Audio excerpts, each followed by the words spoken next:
Hey guys, welcome to my channel. আজি মই লৈ আহিছো এখন ৰচনাখন হল পুথিভঁৰাল। ভিডিওটো আৰম্ভ কৰাৰ আগত আপোনালোকলৈ এটা ৰিকুৱেষ্ট, প্লিজ আমাৰ চেনেলটো সাবস্ক্ৰাইব কৰিব আৰু ভিডিওটো হেল্পফুল হলে শেয়াৰ কৰিব। পুথিভঁৰাল আৰম্ভণি। সাহিত্যিকসকলৰ মূল্যৱান সম্পদ অৰ্থাৎ পুথিসমূহৰ লগত আমি পৰিচিত হ'ব পাৰি কেৱল পুথিভঁৰালবোৰৰ জৰিয়তে, কিয়নো অতীত বৰ্তমানৰ সমূহ লেখকসকলৰ পুথিসমূহ আমি পাব পাৰি একমাত্ৰ পুথিভঁৰালতে।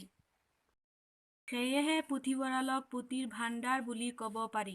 ইয়াতেই পুথিসমূহ শৃংখলাবদ্ধভাৱে আৰু সুৰক্ষিত কৰি ৰখা হয়। পুথিভঁৰাল অতীত, বৰ্তমান আৰু ভৱিষ্যতৰ যোগসূত্ৰ। পুথিভঁৰাল কেইবা প্ৰকাৰৰ আছে। পুথিভঁৰালৰ প্ৰকাৰসমূহ হৈছে ৰাজহুৱা পুথিভঁৰাল, ব্যক্তিগত পুথিভঁৰাল, বিদ্যালয়ৰ পুথিভঁৰাল। ৰাজহুৱা পুথিভঁৰালসমূহ চৰকাৰ নাইবা ৰাইজৰ পুঁজিৰ দ্বাৰা প্ৰতিষ্ঠিত কৰা হয়। এনে পুথিভঁৰাল সকলো শ্ৰেণীৰ লোকে ব্যৱহাৰ কৰিব পাৰে। ব্যক্তিগত পুথিভঁৰাল কোনো ব্যক্তিয়ে নিজৰ জ্ঞান পৰিসৰৰ বৃদ্ধিৰ বাবে নিজে প্ৰতিষ্ঠা কৰি লয়। বিদ্যালয়ৰ পুথিভঁৰালসমূহ বিদ্যালয়ৰ পুঁজিৰে গঠিত। এই পুথিভঁৰালসমূহত ছাত্ৰ-ছাত্ৰী তথা শিক্ষকৰ উপযোগী গ্ৰন্থ ৰখা হয়। আৱশ্যকতা। পুথিভঁৰালসমূহ শিক্ষা সমাজৰ বাবে অতি দৰকাৰী। পুথিভঁৰালত সজ্জিত কৰি ৰখা গ্ৰন্থৰ জৰিয়তে বিভিন্ন মহান ব্যক্তি, গুৰু পণ্ডিতসকলৰ আদৰ্শ, উপদেশ তথা তেওঁলোকৰ জীৱনী আদিৰ বিষয়ে আমি জ্ঞাত হ'ব পাৰি। বিদ্যালয় মহাবিদ্যালয়ৰ ছাত্ৰ-ছাত্ৰীসকলে নিজৰ জ্ঞান বৃদ্ধিৰ বাবে নিশ্চয়কৈ বিভিন্ন কিতাপ অধ্যয়ন কৰিব লাগে। কিন্তু ছাত্ৰ-ছাত্ৰীসকলে অকল শ্ৰেণীকোঠাত প্ৰয়োজন হোৱা কিতাপসমূহহে ক্ৰয় কৰে। জ্ঞান বৃদ্ধিৰ বাবে অন্যান্য কিতাপ কিনা ছাত্ৰ-ছাত্ৰীৰ বাবে সম্ভৱ নহয়।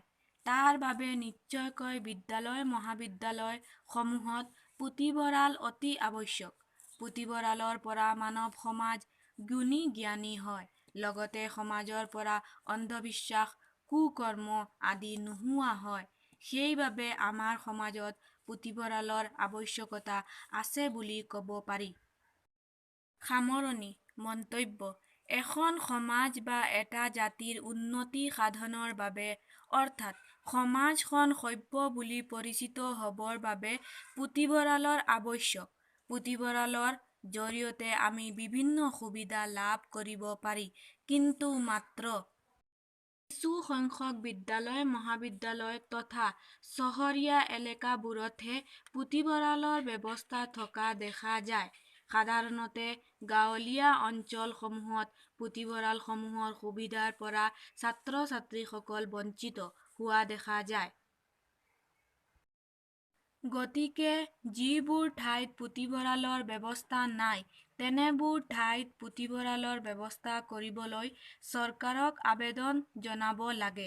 ইয়াৰ উপৰিও ৰাইজে সহায়ৰ হাত আগবঢ়াই পুথিভঁৰাল স্থাপন কৰিলে নিশ্চয়কৈ ছাত্ৰ-ছাত্ৰী তথা ৰাইজে জ্ঞান সংগ্ৰহ কৰি একোজন প্ৰকৃত নাগৰিকৰ দায়িত্ব বহন কৰিব পাৰিব।